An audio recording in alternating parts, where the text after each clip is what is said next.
느헤미야 마지막 장 13장 말씀을 봅니다.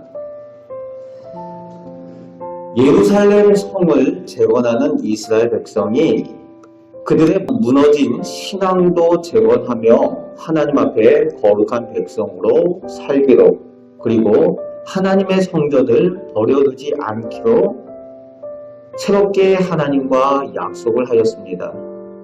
그리고 예루살렘 성을 하나님께 봉헌하면서 함께 즐거워하며 기뻐하는 가운데 오늘 본문이 이어지면서 오늘 본문 1절 2절에 그날에 라고 시작을 합니다. 그러면서 그날에 모세의 책에 기록된 말씀을 낭독하여서 백성들이 듣고 또 실천하게 하는데, 암몬 사람 그리고 모압 사람들이 영원히 하나님의 총회에, 즉 하나님의 백성이 되지 못한다는 것을 선포합니다.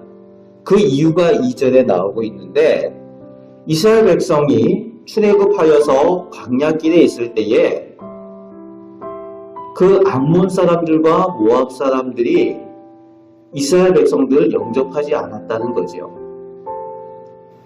암몬 사람과 모압 사람들은 엄밀히 따지면은 먼 친척벌 된 사람들입니다. 이스라엘 사람들과. 아브라함 조카 롯의 자손들이 암몬과 모압 사람들이에요. 이스라엘 백성들이 출애굽하여 광야길에 올 때에 고생하면서 올 때에 그들을 영접하고 대접을 해야 되는데, 오히려 이방의 우상들에게 이스라엘 백성을 저주하는 일, 그리고 이스라엘 백성을 대적하는 일들을 한 사람들이 암몬 사람들, 모압 사람들이었다는 거죠. 그런데 그것을 하나님께서는 모세를 통해서 말씀하실 때에 단지 이스라엘 백성의 대적이 아니라 하나님의 대적으로 규정을 하셨다는 겁니다. 그러니까 하나님의 대적이 된 사람들이 당연히 하나님의 백성이 되지 못하고 여호와의 청회에 들어오지 못한다라는 이유를 쓰고 있는 거죠. 그런데 4절부터 5절에 보면은 그 말씀에 거스르고 불순종한 모습이 나오고 있습니다. 민족의 지도자인 제사장 엘리야십이 하나님의 대적인 도비아를 영접했다는 거예요. 다른 곳도 아닌 하나님의 성전들에 있는 방에, 하나님의 성전 곳간에다가 큰 방을 만들어 가지고 하나님을 대적하는 하나님의 대적 도비아를 맞아서 드렸다는 겁니다. 큰 방을 내주었다는 거예요. 도비아가 가진 영향력이나 재물 때문에일 수도 있고, 또 인간적인 친분 때문에 해서는 안 될 일을 종교 지도자이고 민족의 지도자이어야 하는 사람이 하나님과의 약속을 저버린 겁니다. 그런 또 비슷한 내용이 오늘 본문에 28절에서 29절에 또 나오고 있는데, 역시 그 제사장 엘리야십의 손자가 그 일을 했어요. 28절에서 29절에 보면은 하나님의 대적된 역시 산말랏이라는 사람의 사유가 되었다는 거예요. 그러니까 제사장인 엘리야십이 제대로 된 신앙의 모범을 보이지 않으니까 그 가정에서 성장한 그 손자도, 그도 제사장이죠. 제사장 가문에 성장한 사람이 또 맡겨진 직분이 제사장입니다. 레위 사람이고. 그런데 이 영적으로 어두워져 있으니까 하나님의 대적의 사유가 되는 거예요. 그런 모습이 오늘 본문 가운데 나오고 있습니다.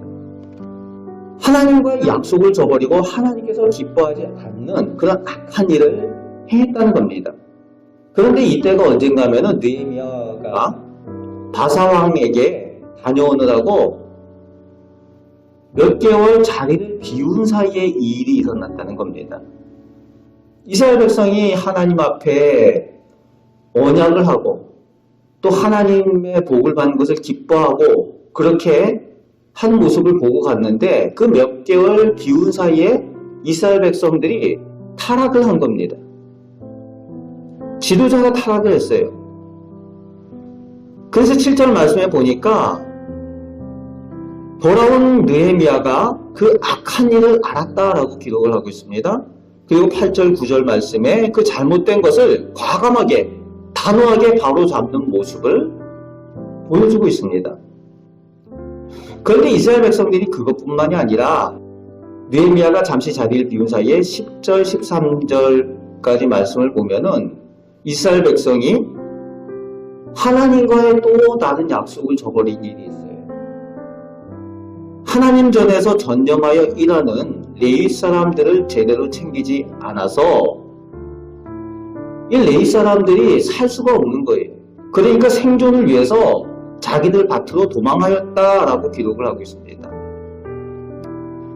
하나님의 성전을 버려두지 않겠다라고 약속을 한 게 바로 1년도 안 된 그런 상황인데 이스라엘 백성들이 지도자들이 하나님 전에서 일하는 레위인들과 그 노래하는 사람들을 챙기지 않아가지고 먹고 살 수가 없으니까 다 도망가 버린 거예요.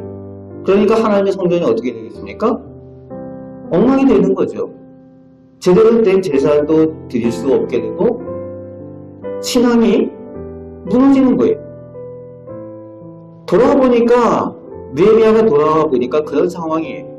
그러니까 느헤미야가 민장들, 백성의 지도자들을 꾸짖고 또 레위인들을 다시 다 불러 모아가지고 자기들 원래 있어야 될 자리에 세우고 그들이 하나님의 전에서 전념하여서 일할 수 있도록 그들이 먹고 그들이 얻을 수 있는 것 11조와 그리고 곡식들, 기름들을 그렇게 챙겨서 복관 안에 드리고 분배하는 일들을 위해서 책임자들을 세우는 일을 하는 것을 볼 수가 있습니다.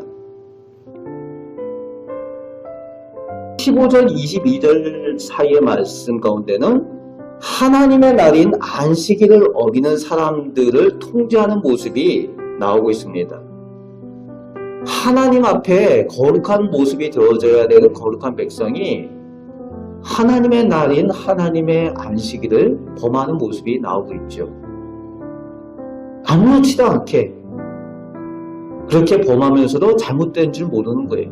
그때 느헤미야가 이전에 이스라엘 백성들 너희 조상이 이 하나님의 안식일을 어기고 한 것 때문에 멸망당한 것을 기억하지 못하느냐라는 꾸짖음 그런 말씀을 전하면서 그것을 다시 돌이킵니다.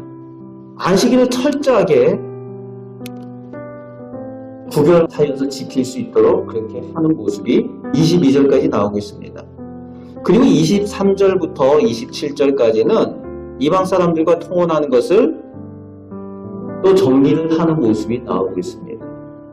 그러면서 솔로몬 왕이 예를 들죠. 솔로몬 왕이 하나님께 사랑받은 왕이었는데 그래서 세상에서 비길 바 없는 그런 왕이었는데 그가 이방 사람들과 통혼하면서 이방 여인들을 아내로 맞음으로 인해서 우상이 들어오고 하나님께서 기뻐하지 않는 모습이 그에게 나타남으로 인해서 하나님 앞에 범죄하였다라고 솔로몬 왕의 비유를 들면서 이스라엘 백성 너희들이 지금 거룩한 백성으로 잘못되어졌다라는 것을 과감하게 개혁하게 합니다.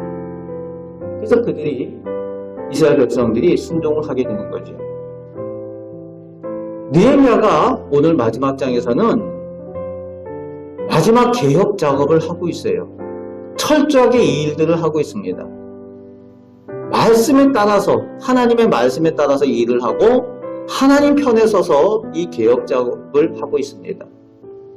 그런데 눈에 띄는 구절들이 있습니다. 14절, 22절, 29절, 31절 말씀에 보면은 느헤미야가 이 일들을 행하면서 하나님 나를 기억하소서라는 기도를 계속하고 있습니다. 백성들이 볼 때에 꼭 그렇게까지 해야 되느냐 원망도 있을 수 있고 그 가운데 서운해할 수도 있고 또 그런 마음들이 전해질 수 있지만 느헤미야가 과감하게 이 개혁을 하면서 하나님만 바라보고 하나님 말씀에 따라서 하나님 편에 서서 일들을 한다는 겁니다. 그러면서 하나님께서 나를 기억하옵소서, 오직 하나님께서 나를 기억하시면 내가 복된 사람이 됩니다 라는 그 고백을 하고 있는 겁니다. 오늘 우리도 이 느헤미야와 같은 믿음의 복을 소유하시길 바랍니다. 오직 하나님의 말씀에 따라 하나님 편에 서서 과감하게 우리의 신앙을 재건하고 우리의 신앙이 하나님 앞에 서 있을 때에 하나님께서 우리를 기억하여 주시고 하나님께서 우리에게 복을 주시는 줄 믿습니다. 이 느헤미야와 같은 믿음의 복을 누리며 승리하며 살아가시는 우리 복된 성도들 되시기를 주님의 말씀으로 축복합니다. 아멘. 기도하겠습니다. 좋으신 하나님께서 우리의 하나님이 되심을 감사드립니다. 온 우주 만물을 창조하시고 오늘도 운행하여 주시는 하나님, 전능하신 하나님이 우리 하나님이 되시오니 우리가 하나님과 동행하며 하나님 편에 서서 하나님의 일들을 감당할 때에 하나님께서 저희를 기억하여 주시고 복을 주시는 줄 믿습니다. 느헤미야와 같이 믿음의 복이 풍성한 저희 개인과 저희 가정 다 되게 하여 주옵소서. 저희가 기도할 때 하나님께서 들으시고 좋은 것들로 허락하여 주시는 줄 믿습니다. 오늘도 하나님 편에 서서 믿음으로 승리하는 저희들 다 되게 하여 주옵소서. 감사를 드립니다. 예수 그리스도의 이름으로 기도합나이다. 아멘.